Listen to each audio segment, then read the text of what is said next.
Hello again.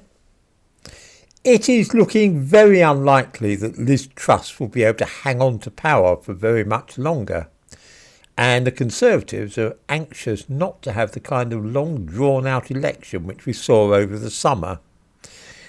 Instead, they are aiming for what is sometimes called a coronation, which means just installing the new leader unopposed, much as happened when Gordon Brown replaced Tony Blair in 2007.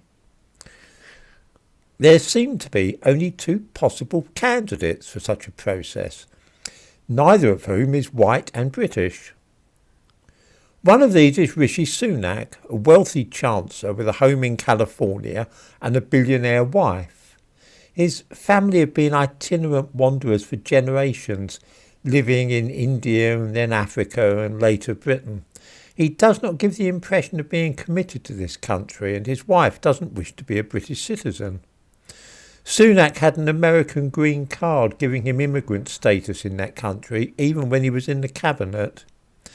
I seriously doubt if this country means more to him than the Asian and African countries which his parents and grandparents lived in and then abandoned when opportunities looked brighter on another continent. I suspect that he will end up living with his family in America.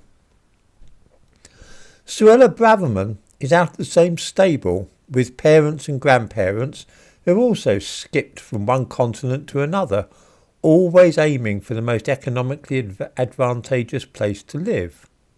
She's married to an American Jew, which suggests that, like Sunak, she may well abandon Britain at some point and go and live in the United States.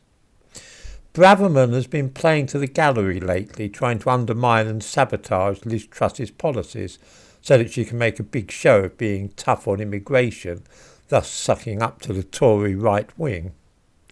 This means nothing. We remember the last Home Secretary, Priti Patel, and all her schemes to tackle immigration, which ultimately came to nothing.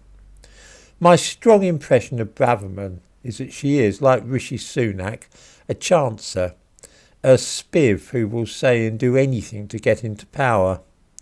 I don't think that either of those two really have the same feeling towards Britain which I have. When you come from families which have been wandering the world for decades, from India to Africa, Africa to Europe, Europe to America, it stands to reason that your views are going to be different from those of us whose families have been rooted in Britain for as far back as we are able to discover. Were Sunak and Braverman's parents loyal to Kenya and Mauritius? Were their grandparents, loyal to India? Are they themselves loyal to Britain? I think that these are reasonable questions to ask, because right now we need a Prime Minister who is utterly devoted only to the interests of this country, not somebody with a bolt hole in America, or like Sunak, America and India.